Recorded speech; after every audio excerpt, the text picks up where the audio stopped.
This is Celine from the Drugs and Alcohol team, and today we are talking to Kristen Marshall, a pharmacist with health services on campus. She will be answering some questions on prescription stimulants. What is a stimulant, and what are some common reasons of why these drugs might be prescribed? Stimulants are a very broad category of drugs, but what they all have in common is that they speed up your nervous system. They act like adrenaline and they stimulate your fight or flight response by increasing both heart rate and blood flow to your brain and to your muscles. Some common stimulants, which you may have used before, include caffeine, nicotine, and pseudoephedrine, which is used in a lot of cold medicines. There are also some illegal drugs, which are stimulants, such as methamphetamine, cocaine, and MDMA. When we're talking about prescription stimulants, usually we're talking about medications like Ritalin or methylphenidate, Adderall or amphetamine, and Vyvanse or lisdexamfetamine. It seems a bit counterintuitive, but stimulants are most commonly prescribed to treat attention deficit hyperactivity disorder, or ADHD.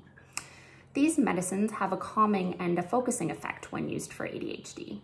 They're sometimes also used for narcolepsy and other sleep disorders by helping people to stay awake. Is the use of prescription stimulants common in Canada? Young adults between the ages of 15 and 24 report the most stimulant use, with roughly 5.5% of people in this age having used a prescription stimulant. Post-secondary students report higher use than their peers who are working professionals or not in school. A survey of students from 41 post-secondary institutions in Canada showed that 4.5% of students had used prescription stimulant that was not prescribed to them at least once in the past 12 months. This may be because of the perception that these drugs help students to focus and increase academic performance. However, studies actually show the opposite. Students without ADHD who take prescription stimulants achieve the same or even lower grades compared to their peers who are not taking stimulants. What are some short-term and long-term effects of stimulants? Because stimulants act like adrenaline, they can cause you to feel alert, energetic, confident, talkative, and excited. They can also make you feel tense, anxious, restless, hostile, agitated, or aggressive.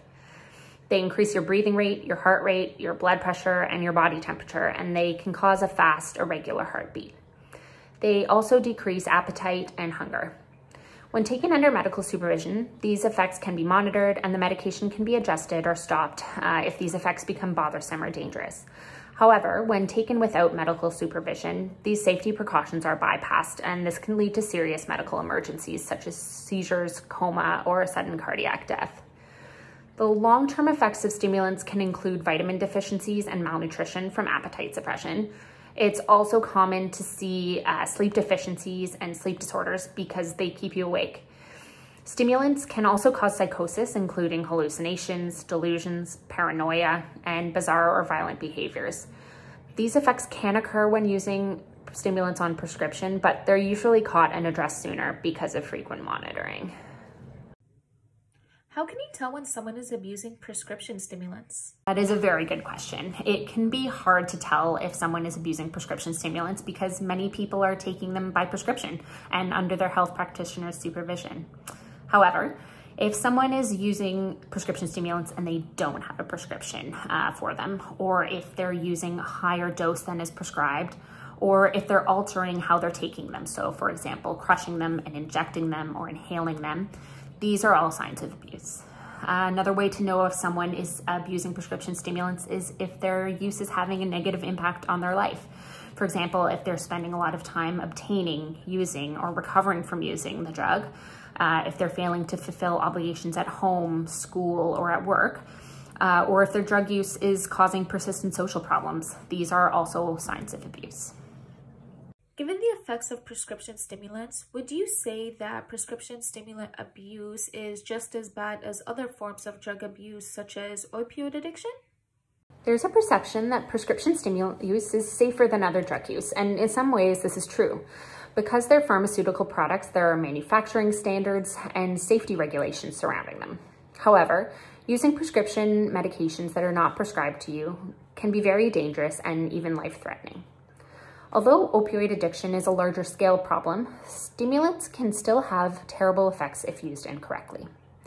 In addition, recreational use of prescription stimulants can lead to risky and violent behaviors, increasing the risk of injury and STIs. There are also potential mental health consequences such as psychosis, hallucinations, and paranoia. Never share your prescription medications with anyone, and always take your prescription medications according to the directions of your prescriber. If you're worried about a friend or loved one's stimulant use, or even your own use of such substances, feel free to contact the following confidential resources for information, support, and treatment services in both Ontario and Quebec. Connects Ontario, Good to Talk, which is tailored to Ontario post-secondary students, and Drugs, Help, and Referral. We hope this was helpful. There are links to the resources mentioned in this video down below. Have a great day! If you'd like to raise student awareness on health and wellness issues by participating in video projects or writing health and wellness articles, why not join the Health Promotion Team, which is currently recruiting for the 2021-2022 academic year. Check out the link in the description to apply, and the deadline is February 28th. Go, go, go!